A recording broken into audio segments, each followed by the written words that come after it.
आज क्या अभी पढ़ने जा रहे हैं, आज हम लोग ड्रिफ्ट वेलोसिटी और ये जो करंट है, करंट डेंसिटी वगैरह कैलकुलेट करने के लिए हम लोग यहाँ पर एक कंसेप्ट सीखने जा रहे हैं। ठीक है, तो हमने यहाँ पर क्या लिया, हमने यहाँ पर एक कंडक्टर लिया। इस कंडक्टर में हमने यहाँ पर एक बैटरी लगा दी। बैटरी 20 वोल्ट की बैटरी है, इसका ये पॉजिटिव टर्मिनल, ये नेगेटिव टर्मिनल।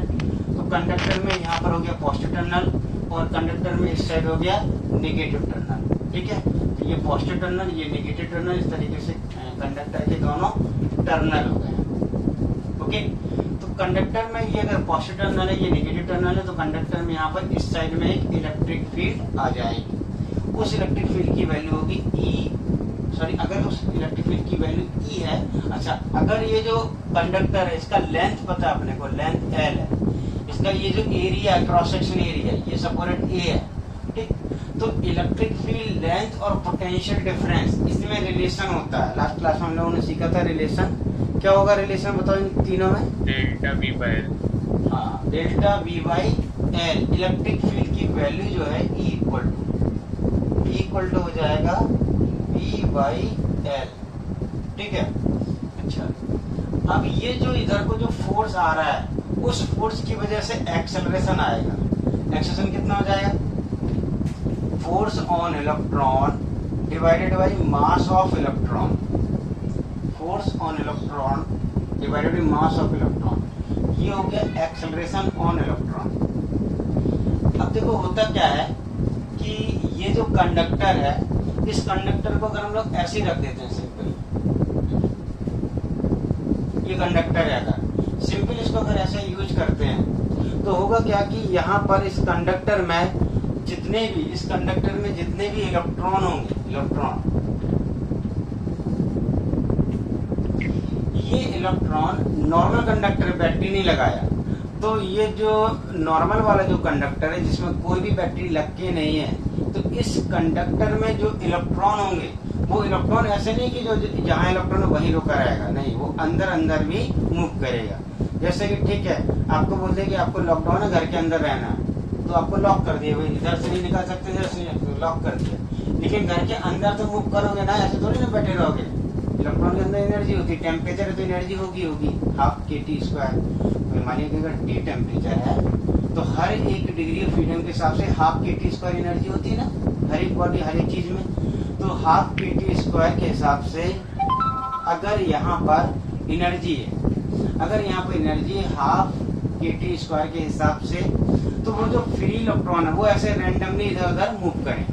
अगर रैंडमली इधर उधर इलेक्ट्रॉन मूव कर रहे हैं, जो फ्री इलेक्ट्रॉन है वो रैंडमली इधर उधर अगर मूव कर रहे हैं, तो उनके इधर उधर रैंडम मोशन की वजह से, ठीक है, इन फ्री इलेक्ट्रॉन के रैंडम मोशन की वजह से यहाँ पर हम क्या बोलेंगे कि ये जो इलेक्ट्रॉन है ये ऐसे रैंडमली मूव कर रहा होगा, और वो किसकी वजह से मूव कर रहा होगा? एनर्जी उसकी वजह से मूव कर रहा होगा।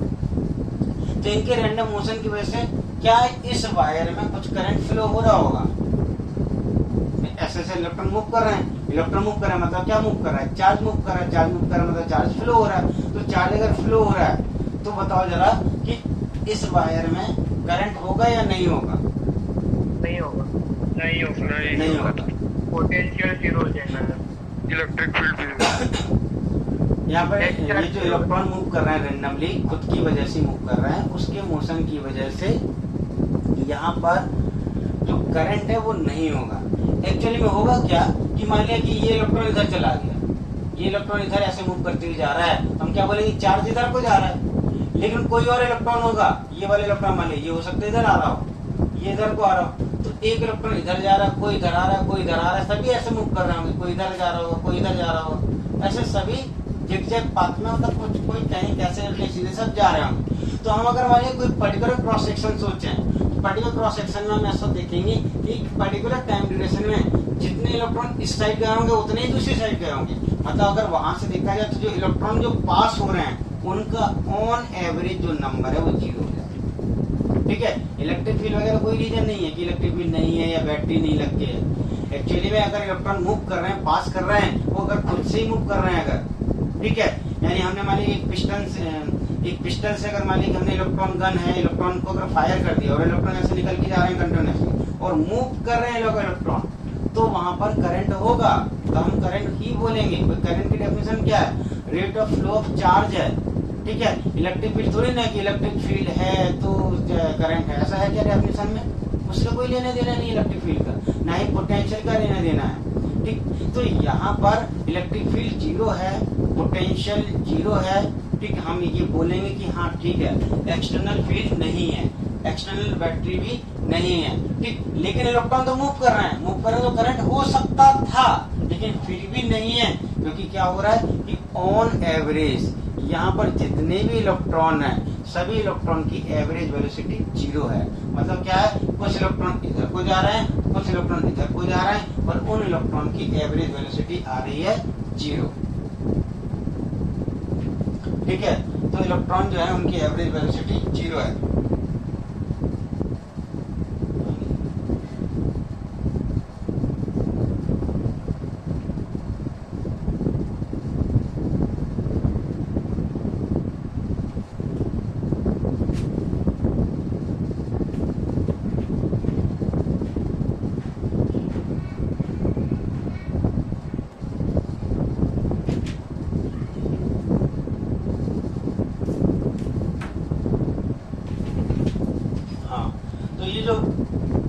ये जो इलेक्ट्रॉन है, इन सभी इलेक्ट्रॉन की जो एवरेज वेलोसिटी होगा वो एवरेज वेलोसिटी जीरो होगा।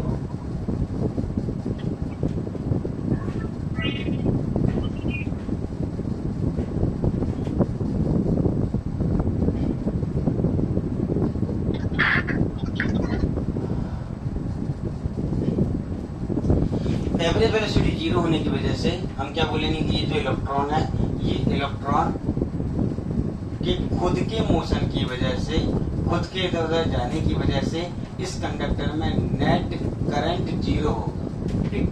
हम ऐसे बोल सकते हैं कि इन सभी, ऐसे सोचो बहुत सारे इलेक्ट्रॉन है, तो सभी इलेक्ट्रॉन ऑन एवरेज क्या इधर को या इधर को जा रहे हैं? नहीं, कहीं नहीं जा रहे हैं। यानी कि सभी के सभी इलेक्ट्रॉन ऑन एवरेज उनका जो सेंटर ऑफ मास है, इन सभी इलेक्ट्रॉन का जो सेंटर ऑफ मास होगा वो कहाँ है? किसी पर्टिकुलर पोजीशन पर, किसी पर्टिकुलर लोकेशन पर रेस्ट में है। तो सेंटर ऑफ मास यहाँ पर रेस्ट में है, किसी पर्टिकुलर लोकेशन में जाकर ये जो सेंटर ऑफ मास है वो रेस्ट में है, ठीक है, ओके।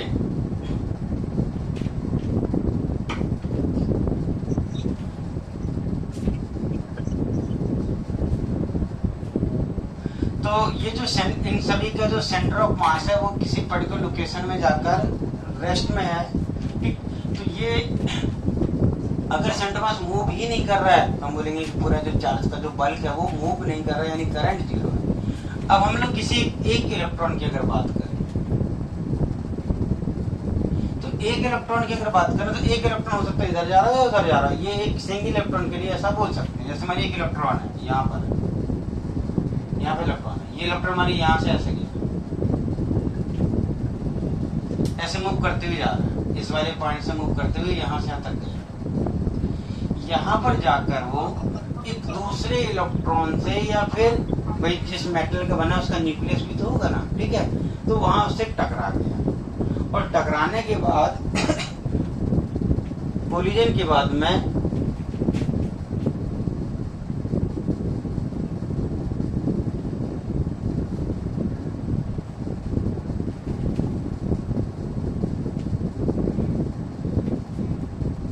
कोलिजन के बाद में ये जो इलेक्ट्रॉन है फिर यहाँ से फिर माने ऐसे मूव करने लगा, ठीक है। और यहाँ तक आने के बाद में फिर ये किसी और से टकरा गया, और टकराने के बाद में फिर ऐसे जाने लगा, फिर टकराने के बाद में इधर आ गया, ठीक। तो ये जो इलेक्ट्रॉन है उसने एक यहाँ से मोशन करने के बाद जो एक कोलिजन होना है, उस कोलिजन के पहले इसने मान ली x1 डिस्टेंस कवर किया। फिर यहाँ पर इस कोलिजन के बाद में सेकेंड कोलिजन के बीच में, यानी इन दो कोलिजन के ड्यूरेशन में उसने x2 डिस्टेंस कवर किया। फिर यहाँ से यहाँ तक x3 डिस्टेंस कवर किया, और फिर यहाँ से यहाँ तक x4 डिस्टेंस किया। तो मुझे बताओ ये जो x1, x2, x3 है, ये क्या इक्वल होने चाहिए या अलग अलग होने चाहिए? अलग अलग। इनका इक्वल होना कोई जरूरी नहीं है, ये कैसे भी हो सकते हैं, ये रैंडमली कुछ भी हो सकते हैं, अलग अलग P होंगे ये, इनका सेम होना जरूरी नहीं है, ये रैंडमली कुछ भी हो सकते हैं, ठीक है। ओके भाई, कोलिजन होना हो सकता है कि सामने जल्दी मिल जाए इलेक्ट्रॉन, जल्दी टकरा जाए, ठीक है, और हो सकता है कि बहुत दिनों बाद में, बहुत देर में मिले, ठीक है। तो ये सभी तीनों के तीनों अलग अलग होंगे। दो कोलिजन के बीच में जो डिस्टेंस कवर हो रहा है उसको हम क्या बोलेंगे, विदाउट कोलिजन, मतलब फ्री नहीं, बिना टेंशन के मोशन हो रहा है, फिर हो गया कोलिजन। इसके बाद में फिर से मोशन होना करना चालू किया और उसके बाद में फिर से कोलिजन हो गया। तो दो कोलिजन के बीच का जो डिस्टेंस होता है उसको क्या बोलते हैं हम लोग, फ्री पाथ, फ्रीली मोशन हो रहा है, फ्री पाथ। तो x1, x2, x3 ये तीनों क्या हो गए, फ्री पाथ हो गए, फ्री पाथ, ठीक। तो ये तीनों जो फ्री, चारों जो है फ्री पाथ है यहाँ पर, तो इन सभी फ्री पाथ का अगर हम लोग मीन ले लेंगे यानी एवरेज ले लेंगे तो उसको क्या बोलते थे, एवरेज को। फ्री पाथ के एवरेज को क्या नाम दिया था हम लोगों ने, सेम चीज हो चुकी काइनेटिक थ्योरी ऑफ गैस में, मीन फ्री पाथ, सेम चीज काइनेटिक थ्योरी ऑफ गैस में हो चुकी है, इसको हम लोग बोलते थे मीन फ्री पाथ, ठीक है, याद आ रहा है। हाँ। तो सिमिलरली यहाँ पर भी इलेक्ट्रॉन जो कंडक्टर के अंदर है, ठीक, उस कंडक्टर के अंदर इलेक्ट्रॉन का जो मोशन हो रहा होगा, ठीक, उस मोशन का हम लोग मीन फ्री पाथ निकाल सकते हैं। अच्छा मुझे बताओ कि ये इलेक्ट्रॉन अगर यहाँ से यहाँ तक मूव किया तो यहाँ से यहाँ तक मूव करने में इसका कोलिजन अगर हो रहा है तो कोलिजन में इसको टाइम भी तो लगेगा कुछ ना कुछ, मान लीजिए लगा टाइम t1, फिर ऐसे यहाँ से तक आने में टाइम लगा t2 और यहाँ पर टाइम लगा t3 और यहाँ पर लगा टाइम t4, ठीक। तो t1, t2, t3 क्या हो गया, t1, t2, t3 हो गए हैं time after collision, T1, T2, T3 हो गए अपने time of collision between two successive collision.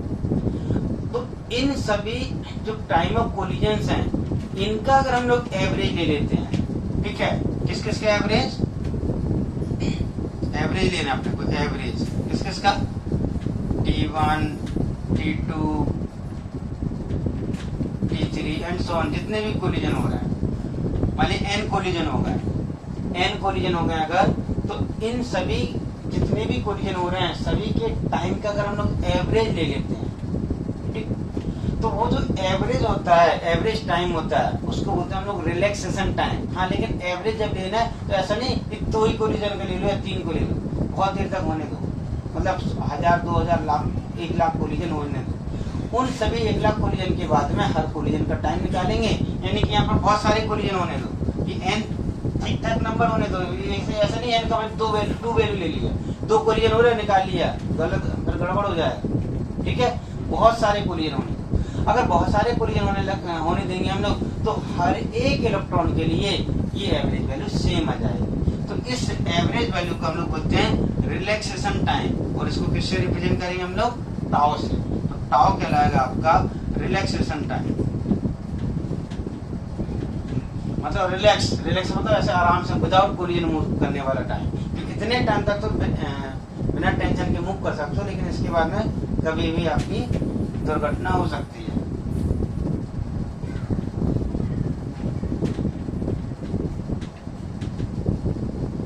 Relaxation time, तो ये टाउ हो गया अपना रिलैक्सेशन टाइम, ठीक है।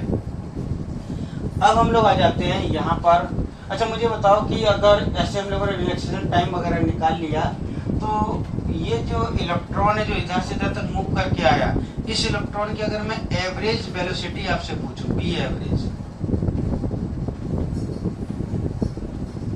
एवरेज वेलोसिटी, ठीक है, तो बता सकते हो एवरेज वेलोसिटी क्या हो जाएगी, एवरेज, जैसे एवरेज टाइम निकाल लिया, ठीक है, एक हम लोगों ने क्या निकाल लिया, मीन फ्री पाथ निकाल लिया, एक मीन फ्री पाथ निकाल लिया, एक हम लोगों ने निकाल लिया रिलैक्सेशन टाइम टाउ निकाल लिया। तो जब हम लोग दोनों अपने को पता चल गया मीन फ्री पाथ और मीन टाइम, तो दोनों को डिवाइड कर देंगे तो क्या मिल जाएगा, इन दोनों को डिवाइड कर देंगे तो क्या आपको एवरेज वेलोसिटी मिल जाएगी। क्या ये सही है, क्या ये सही है, मीन फ्री पाथ और उसमें हम लोगों ने टाइम से डिवाइड कर दिया, टाइम से डिवाइड कर दिया, ठीक है। तो मैंने बोला कि वो मिल गया अपने को, क्या मिल गया, ये मीन वेलोसिटी, एवरेज वेलोसिटी मिल गया। क्या ये सही है? नहीं नहीं है, ये गलत है, ये गलत है। तो बताओ एवरेज वेलोसिटी क्या होगा? एवरेज वेलोसिटी होगा 0। मीन फ्री बात अलग है, एवरेज वेलोसिटी 0 होगा, ठीक है। एवरेज वेलोसिटी 0 होगा। और अगर आप चाहो तो आप ऐसा बोल सकते हो कि जो एवरेज स्पीड है, मीन स्पीड, उसको चाहो तो आप ऐसा बोल सकते हो। मीन स्पीड को क्या बोल सकते हो आप? रिलैक्सेशन टाइम का डेरिवेटिव किसके साथ में? टाउ लिखो यहाँ पर, टाउ। एवरेज स्पीड लिख सकते हो, लेकिन एवरेज वेलोसिटी क्या है? 0 है, ठीक है। तो ये सारी चीजें जो टर्म है ये हम लोग पहले ऑलरेडी पढ़ चुके हैं। अब आ जाते हैं यहाँ पर, आगे बढ़ते हैं। जब हम लोग इसमें बैटरी अप्लाई कर देंगे, तो बैटरी अप्लाई करते ही यहाँ पर अगर हम लोगों ने मान ली बैटरी अप्लाई कर दिया, ये पॉजिटिव टर्मिनल कर दिया और ये नेगेटिव टर्मिनल कर दिया, तो हम लोग क्या बोलेंगे कि ये जो इलेक्ट्रॉन है जो यहाँ से तो मूव कर रहा था, अब उसमें एक्सेलरेशन भी लग रहा होगा इस साइड। तो जब इसका मोशन ऐसे एक्सेलरेशन के साथ हो रहा होगा, तब ये इधर नहीं जाएगा, अब यहाँ पे चला जाएगा, तब इसका मोशन ऐसा हो जाएगा, एक्सेलरेटेड मोशन होगा, ठीक है। सिमिलरली जब यहाँ पर ये पहुंचेगा और कोलिजन इसका हो गया होगा, तो फिर इसके बाद में तब भी एक्सेलरेशन इधर को ही लग रहा है। एक्सेलरेशन हमेशा इलेक्ट्रिक फील्ड के अराउंड लगेगा, ठीक है। ये जो फोर्स है, जिस साइड को फोर्स आ रहा है, एक्सेलरेशन उसी साइड को हमेशा लगेगा। इलेक्ट्रॉन इसलिए उल्टा आ रहा है, इलेक्ट्रिक फील्ड के अपोजिट में आ रहा है, तो इस साइड को एक्सेलरेशन लग रहा होगा, तो उस एक्सेलरेशन की वजह से इसको जाना तो इधर को चाहिए था, लेकिन इधर को आ जाएगा, ऐसा आ जाएगा, ठीक है। और फिर ये ऐसे आ जाएगा और इसके बाद में ऐसे जा रहा है। इसका मतलब ये जो इलेक्ट्रॉन है, इस इलेक्ट्रॉन का अब मोशन बदल जाएगा। अब मोशन अगर बदल जाएगा तो हर एक कोलिजन में, ठीक, जो टाइम आने t1 टाइम में एक कोलिजन होना है, तो t1 टाइम के बाद में जो वेलोसिटी यहाँ पर v वेलोसिटी से चल रहा था, कांस्टेंट वेलोसिटी से चल रहा था, अब वेलोसिटी बढ़ जाएगी। तो इक्वेशन लगा देते हैं कि वेलोसिटी क्या हो रही है इसकी, ठीक, v equal to u plus at लगा दूं मैं। क्या लिख सकते हैं हम लोग? v equal to u plus at। तो v1 पहले वाले पार्टिकल की अगर बात करें तो इनिशियल वेलोसिटी इसकी v1 थी, ठीक है।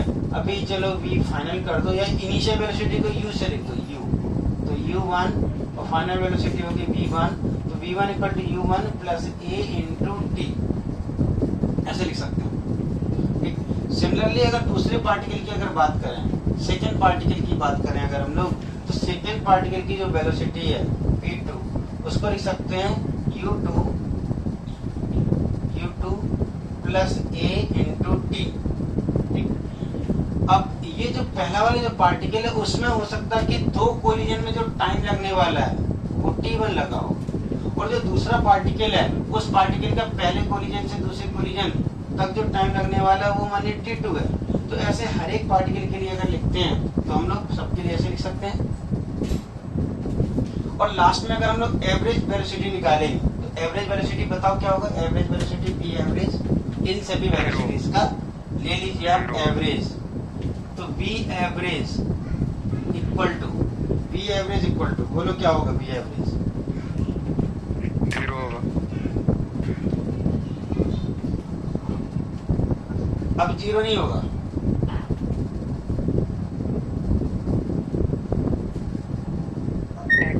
हम एक्सेलरेशन और टाइम की है ना, हाँ ये भी है ना, अब 0 नहीं होगा। ये सभी जो u1 u2 u3 है, इन सभी के एवरेज तो 0 हो जाएगा, ठीक है। ये जो एवरेज है ये क्या आएगा आपका? u1 plus u2 up to un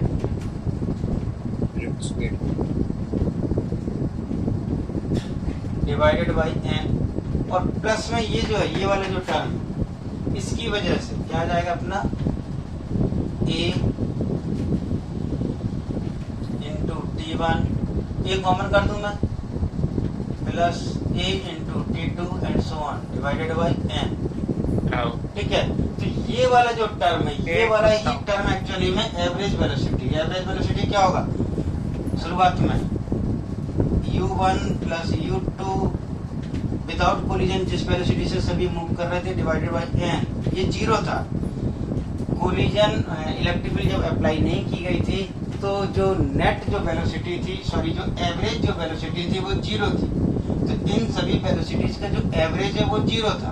तो एवरेज वेलोसिटी यहाँ पर 0 थी इसकी कोलिजन के पहले, सॉरी इलेक्ट्रिक फील्ड को अप्लाई करने के पहले। कोलिजन नहीं, कोलिजन तो हमेशा होते ही रहेंगे, इलेक्ट्रिक फील्ड लगाओगे या नहीं लगाओगे कोलिजन होते रहेंगे।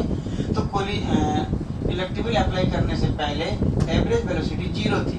इलेक्ट्रिक फील्ड अप्लाई करने के बाद, इलेक्ट्रिक फील्ड अप्लाई करने के बाद यहाँ पर जो इस पूरे रीजन में जो एवरेज वेलोसिटी होगी, ठीक है, वो एवरेज वेलोसिटी बदल जाएगी, चेंज हो जाएगी। ठीक है, तो बताओ क्या हो रही होगी यहाँ पर इस पूरे रीजन में। अब जो एवरेज वेलोसिटी होगी वो चेंज हो जाएगी। तो एवरेज वेलोसिटी मिल जाएगी वी एवरेज इक्वल टू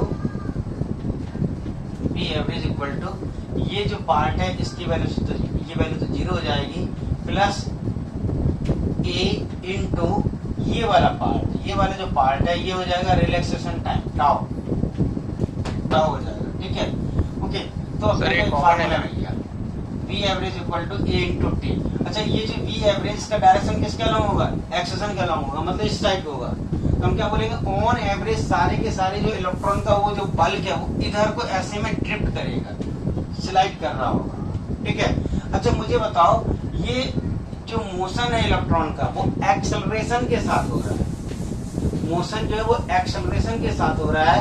ठीक है, तो यहाँ पर अगर एक्सेलरेशन के साथ अगर मोशन हो रहा है तो मुझे बताइए कि ये जो वेलोसिटी आ रही है, ये वाली वेलोसिटी, ठीक है, ये वेलोसिटी बढ़ती जाएगी या कांस्टेंट रहेगी?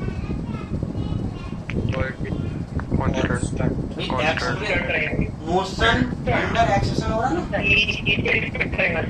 एक्सेशन के साथ मोशन हो रहा है भाई। इलेक्ट्रिक फील्ड है तो फोर्स है तो एक्सेशन है तो वेलोसिटी बढ़ती जा रही है।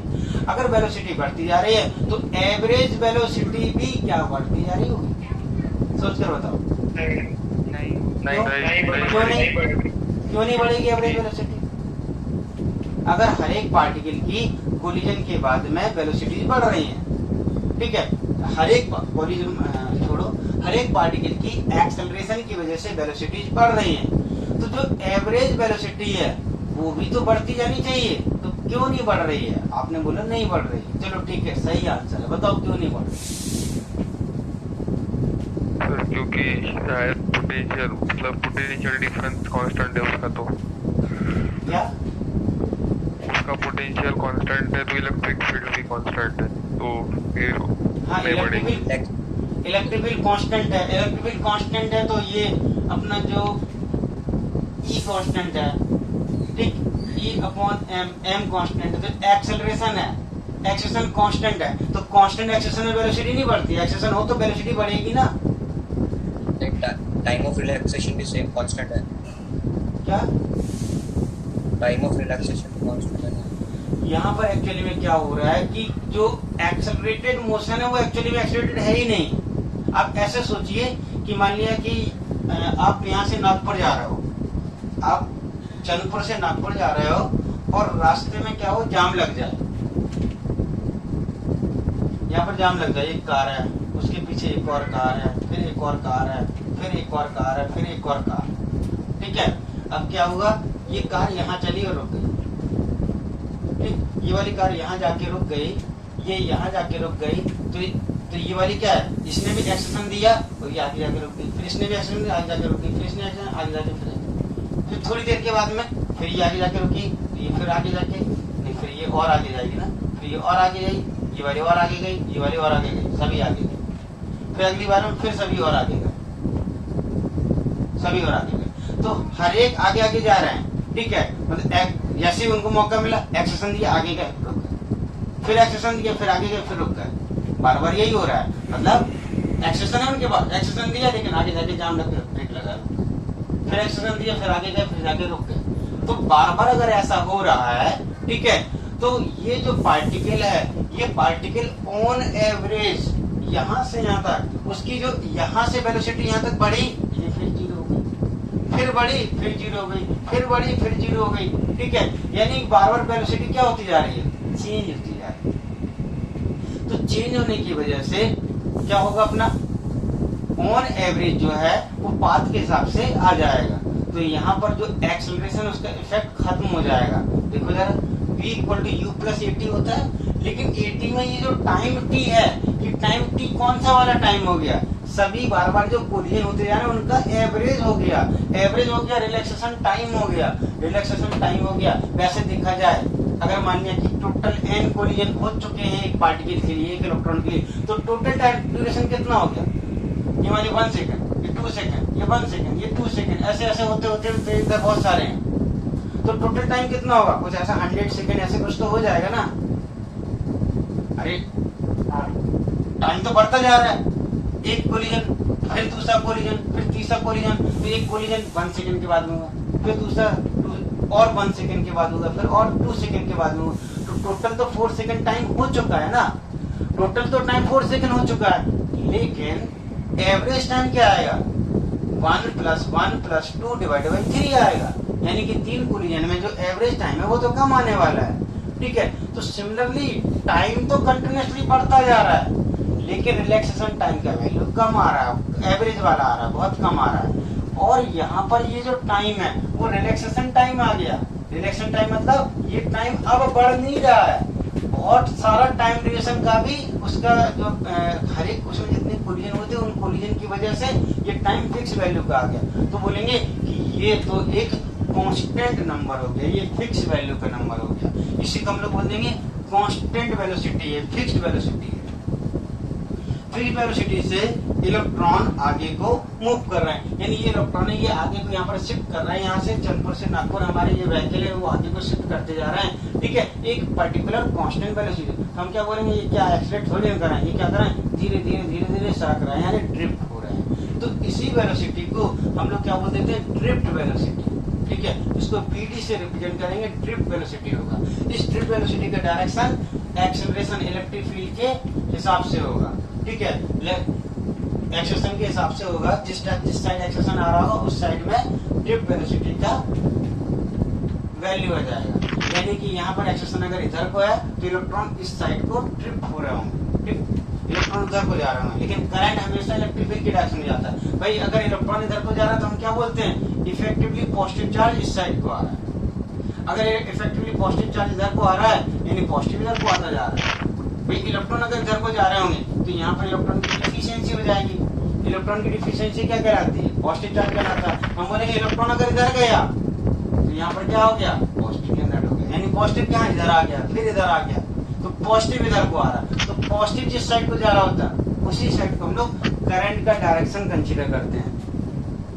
तो करंट का डायरेक्शन हो गया इस साइड को, करंट का डायरेक्शन अपोजिट में आया तो करंट का डायरेक्शन इलेक्ट्रिक फील्ड के अलॉन्ग आया, ठीक है। इलेक्ट्रॉन मूव कहाँ को कर रहा है, इलेक्ट्रॉन मूव कर रहा है एक्सेलरेशन की तरफ। एक्सेलरेशन का डायरेक्शन क्या है, इलेक्ट्रिक फील्ड के अपोजिट में, क्योंकि इलेक्ट्रॉन नेगेटिवली चार्ज पार्टिकल होते हैं, तो इलेक्ट्रॉन ड्रिफ्ट कर रहे हैं इस साइड को। लेकिन हम चाहे तो हम ऐसे बोल सकते हैं कि इफेक्टिवली पॉजिटिव चार्ज अपोजिट में यानी फील्ड की तरफ ड्रिफ्ट कर रहा है। तो हम लोग डायरेक्शन की बात ही नहीं करेंगे, ड्रिफ्ट वेलोसिटी का डायरेक्शन ना लेकर, एरो ना लेकर, मैं क्या कर दे रहा हूँ, मैग्नीट्यूड ले रहा हूँ। डायरेक्शन अगर पूछा जाएगा तो हम लोग खुद से सोच लेंगे, पूछेंगे बताओ इलेक्ट्रॉन का डायरेक्शन क्या होगा, हम बोलेंगे इलेक्ट्रिक फील्ड के अपोजिट होगा। बोलेंगे इफेक्टिवली पॉजिटिव चार्ज का डायरेक्शन क्या होगा, बोलेंगे इलेक्ट्रिक फील्ड के अलॉन्ग होगा। पूछेंगे कि बताओ जरा करंट का डायरेक्शन क्या होगा, बोलेंगे इस साइड पॉजिटिव जाता उधर होगा, पॉजिटिव कहाँ को जा रहा होगा, इलेक्ट्रिक फील्ड के अलॉन्ग जा रहा होगा, यानी कि करंट का डायरेक्शन क्या होगा, इलेक्ट्रिक फील्ड के अलॉन्ग होगा। हो गया सिंपल, पूछने दो, जो भी पूछेंगे दिमाग लगा के बता देंगे। तो फिर वैल्यू की बात कर लेते हैं। तो जो ड्रिफ्ट वेलोसिटी है उसका वैल्यू क्या आ जाएगा, एक्सेलरेशन का value a into relaxation time tau, ठीक है, ओके। तो a का जो वैल्यू है वो क्या था, वो था E capital E divided by m into tau. ये कहलाएगा आपका ड्रिफ्ट वेलोसिटी। ये ड्रिफ्ट वेलोसिटी का हो गया एक फॉर्मूला। अब ड्रिफ्ट वेलोसिटी की हेल्प से, ड्रिफ्ट वेलोसिटी की हेल्प से हम कैलकुलेट कर सकते हैं। अच्छा, जिन लोगों ने वीडियो देख रखा है कल का वीडियो, ठीक, तो वो वीडियो अगर आप ऑलरेडी देख के हैं तो फिर आप बस सुनते जाइए और उसी नोट्स में अगर आपको कुछ इम्प्रूवमेंट लगता है या आपको कोई नई चीज समझ में आती है तो वो साइड वाइड में लिख लेना, ठीक, फिर से मत कॉपी करो, बस समझते जाओ और जो ऑलरेडी नोट लिख के हैं उसमें साइड वाइड में लिख लेना आप।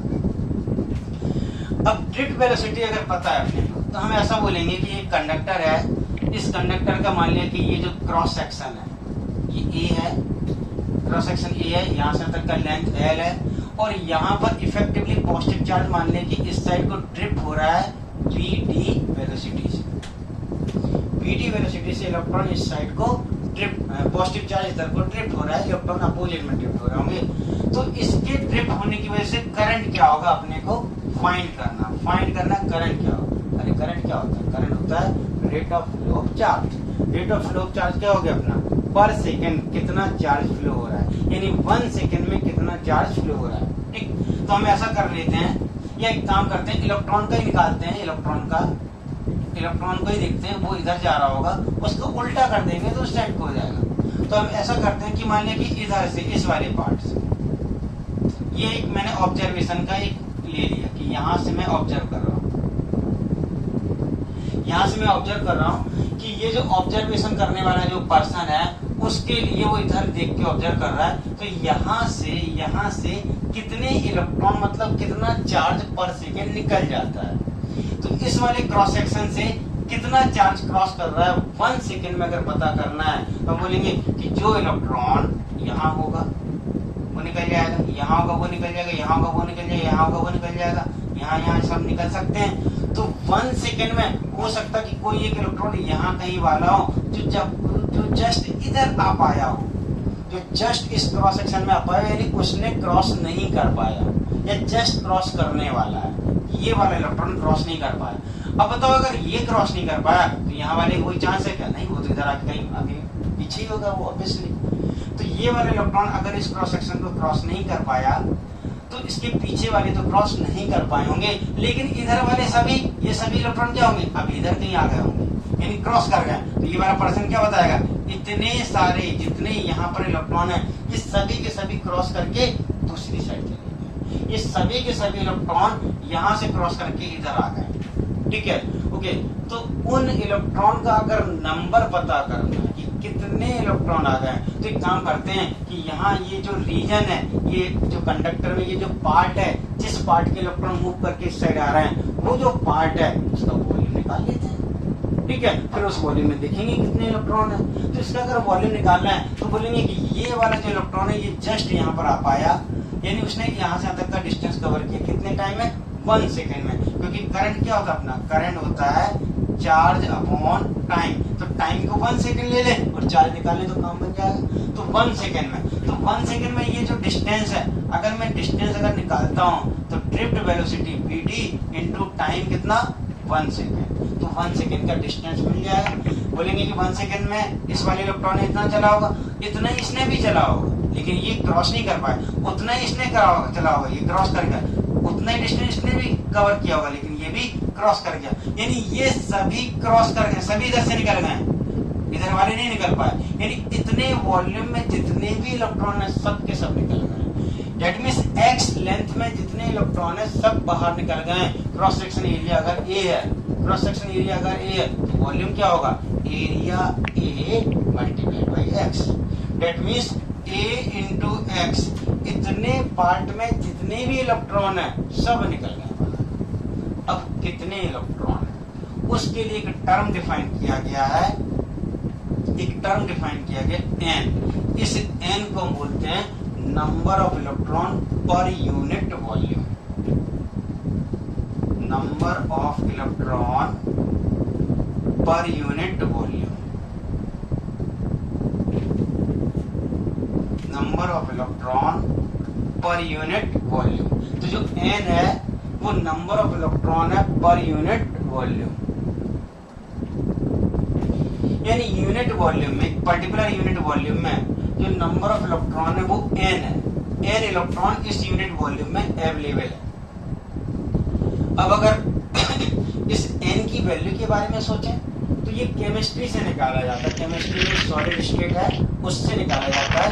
तो आप लोग जो बोल रहे थे ना पैकिंग वैकिंग समझ में नहीं आया, वो समझने की जरूरत भी नहीं है। FCC पैकिंग, BCC पैकिंग वगैरह जो होता है ना वो केमिस्ट्री में आपको पढ़ाया जाएगा, श्याम सर पढ़ाएंगे। जब वो पढ़ाएंगे तो आपको सब समझ में आ जाएगा। तो उस पैकिंग की हेल्प से, ठीक है, पैकिंग की हेल्प से अपने को ये सॉलिड स्टेट हो गया क्या शायद आप लोगों का? नहीं हुआ तो सॉलिड स्टेट जो केमिस्ट्री के टॉपिक है, कोई बात नहीं, सॉलिड स्टेट जो केमिस्ट्री के टॉपिक है, जब वो कवर होगा सॉलिड स्टेट तो आपको पैकिंग समझ में आ जाएगा। उस पैकिंग में क्या होता है, जैसे एफसीसी पैकिंग है, तो एफसीसी पैकिंग में एक एफसीसी में 4 यूनिट सेल आते हैं, मतलब सॉरी एक यूनिट सेल में, एफसीसी पैकिंग के एक यूनिट सेल में 4 एटम आते हैं। अब मान लीजिए कि कॉपर का एटम है, कॉपर, तो कॉपर जो है उसमें क्या हो जाएगा अपना, कॉपर में 2+ होता है,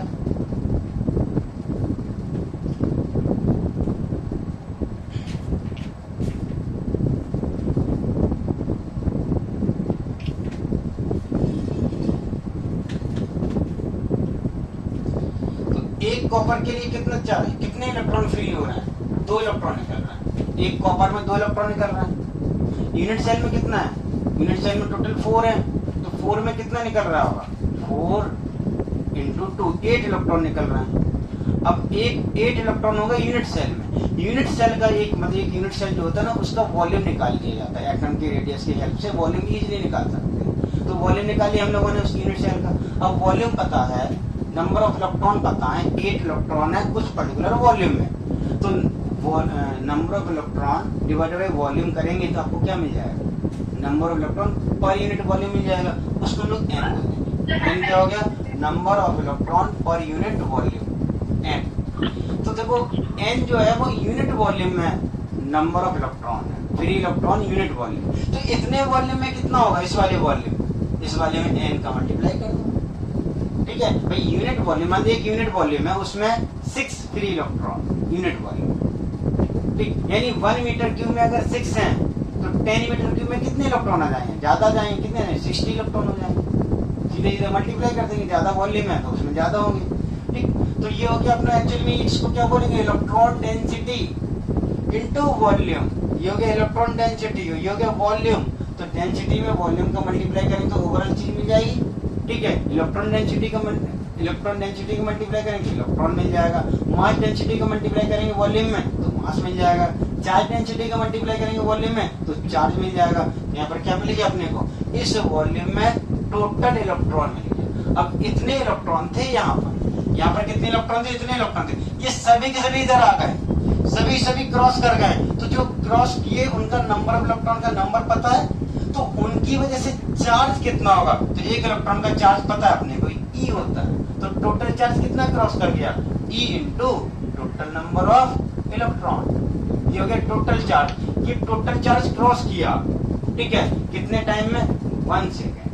अगर ये टोटल चार्ज 1 सेकेंड में क्रॉस किया तो 1 सेकेंड में अगर क्रॉस कर रहा है तो 1 सेकेंड में जो चार्ज क्रॉस करता है वही क्या होता है? करंट। यानी करंट इक्वल टू क्या हो गया? E n a x. और एक्स का वैल्यू कितना है? एक्स का वैल्यू है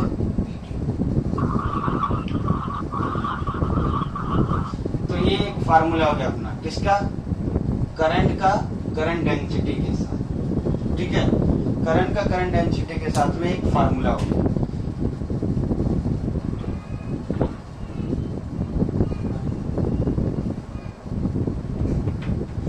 अच्छा देखो जरा, अगर आपको करंट डेंसिटी के एक मिनट मैं गलत बोल गया बेटा। करंट का एक फार्मूला हो गया ड्रिफ्ट वेलोसिटी के टर्म्स में।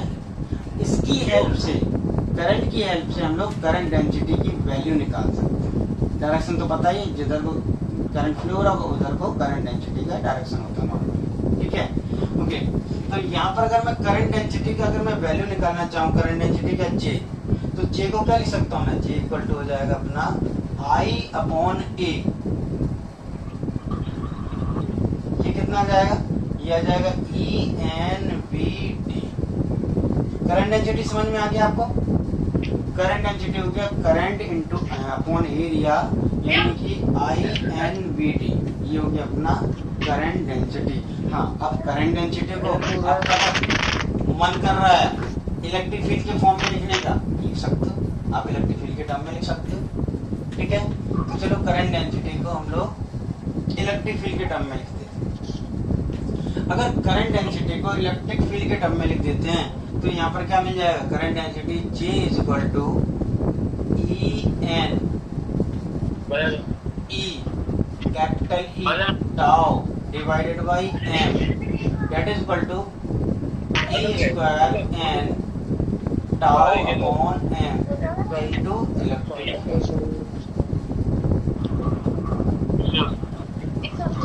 बेटा मीट कर लो, आपस में बात मत करो। अब देखो ये वाला जो टर्म है, इस टर्म को नाम दे दिया हम लोगों ने कंडक्टिविटी, इसको C से रिप्रेजेंट कर दिया। इसको नाम दे दिया कंडक्टिविटी, इसको C से रिप्रेजेंट कर दिया। तो हम लोग क्या बोल सकते हैं कि जो करंट डेंसिटी है वो इलेक्ट्रिक फील्ड के प्रोपोर्शनल। इलेक्ट्रिक फील्ड ज्यादा होगी तो करंट डेंसिटी ज्यादा होगी, इलेक्ट्रिक फील्ड कम होगी तो करंट डेंसिटी कम होगी।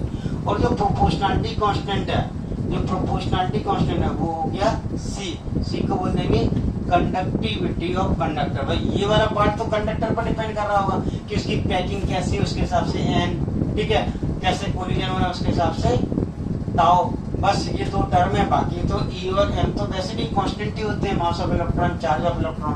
तो ये जो है पूरा का पूरा ही कंडक्टर की प्रॉपर्टी है, इसीलिए इसको क्या बोल देते हैं हम लोग, कंडक्टिविटी ऑफ कंडक्टर। मतलब जो वायर है उसकी कंडक्टिविटी, जो कि कंडक्टिविटी।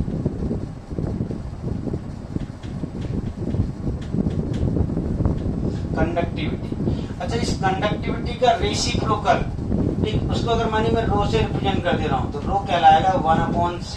तो इस रो को बोलेंगे हम लोग रेजिस्टिविटी। ये किसके इक्वल हो जाएगा, रेजिस्टिविटी। तो रेसिप्रोकल ऑफ कंडक्टिविटी को ही हम लोग रेजिस्टिविटी बोलेंगे। तो रेजिस्टिविटी क्या हो जाएगा, इसको उल्टा कर दो। C कितना है, C यहाँ लिख दे रहा हूँ मैं, C कितना है, C है कंडक्टिविटी है E square N tau divided by M। तो जो रेजिस्टिविटी है वो हो जाएगा M upon E square N into tau.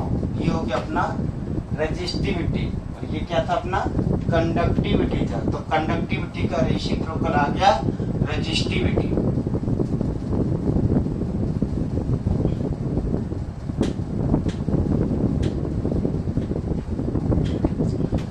अब देखो फिर से वापस एक बार करंट में चले जाते हैं। करंट, तो अगर हम लोग करंट में अगर जाना चाहते हैं तो ये जो करंट डेंसिटी है, करंट डेंसिटी, इसमें अगर हम लोग इलेक्ट्रिक, इसमें हम लोग एरिया का, अगर सॉरी करंट डेंसिटी में अगर हम लोग एरिया का मल्टीप्लाई करेंगे तो क्या मिल जाएगा, करंट मिल जाएगा। तो करंट इक्वल टू क्या होगा अपना, करंट इक्वल टू हो जाएगा, या फिर करंट इक्वल टू पहले भी आया था, पहले क्या आया था, करंट इक्वल टू आया था E N A B D आया था ना, टाउ भी था, वीडियो आया था, BD आया था, BD, ये करंट आया था ना। तो उसी में वापस आ जाते हैं। तो करंट, या फिर इधर में आप एरिया से मल्टीप्लाई करते हैं, बात देखिए कैसे भी कर सकते हो। तो ये इसमें BD का वैल्यू डालेंगे तो ये हो जाएगा E square N A, BD का वैल्यू क्या था, E into tau upon m. E capital E tau, E capital E tau upon tau, इधर लिख दे रहा मैं, टाउ अपॉन M। ये हो गया। तो ये हो गया अपना करंट। हम बोलेंगे जो करंट है वो भी इलेक्ट्रिक फील्ड के प्रोपोर्शनल है, ठीक है, करंट भी इलेक्ट्रिक फील्ड के प्रोपोर्शनल है। लेकिन ओम्स ने क्या बता दिया था, ओम्स ने ओम्स लॉ जो दिया था उसके हिसाब से V equal to I into R था, ठीक। तो उन्होंने पोटेंशियल को करंट से रिलेट किया था, पोटेंशियल को करंट से रिलेट किया था, ठीक है। तो अगर हम लोग पोटेंशियल को करंट से रिलेट करना चाहते हैं, पोटेंशियल को करंट से रिलेट करना चाहते हैं तो हम यहाँ पर चेंज करेंगे और हम लोग पोटेंशियल पर जाने की कोशिश करेंगे। तो करंट इक्वल टू क्या हो गया अपना, करंट इक्वल टू हो गया अपना पोटेंशियल के टर्म में। तो E को पोटेंशियल के टर्म में क्या लिख सकते थे हम लोग, E को आपने ही अभी बताया था,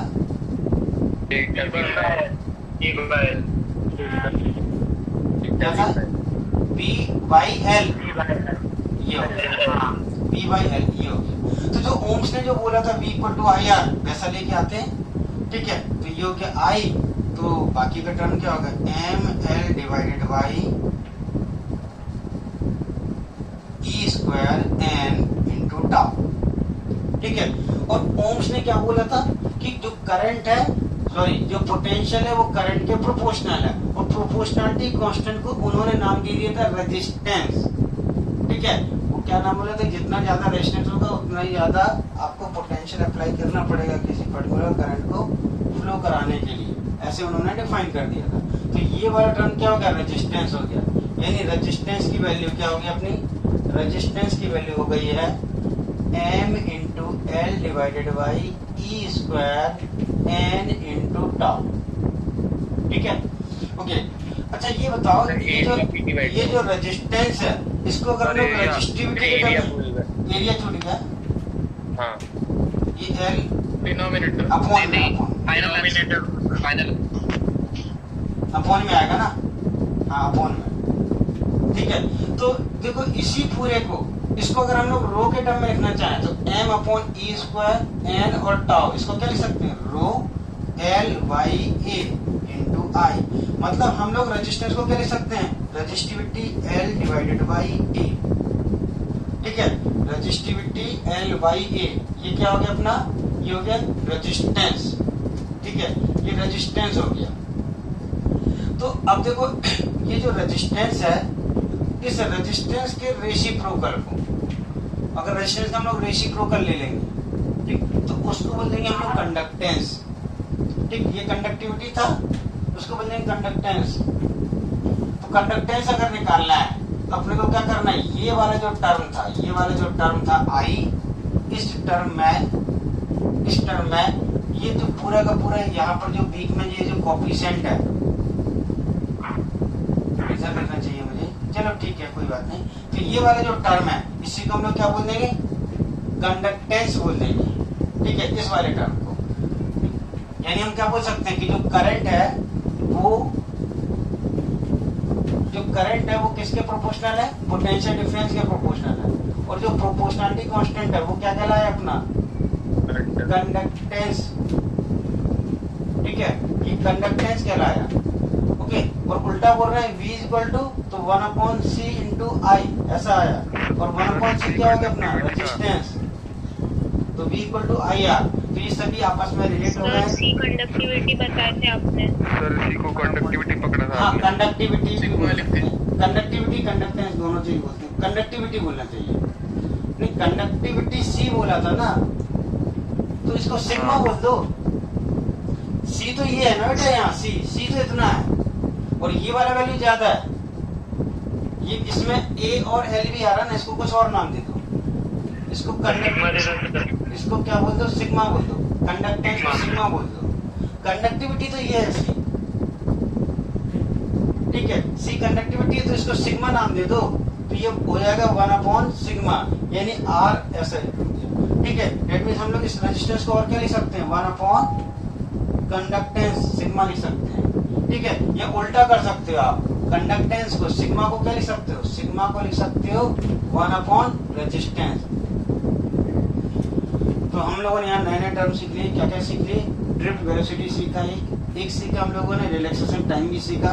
ठीक है, और क्या सीखा हम लोगों ने, conductivity, resistivity, conductance, resistance, conductance एक दूसरे का रेसिप्रोकल, रेजिस्टिविटी, कंडक्टिविटी एक दूसरे का रेसिप्रोकल।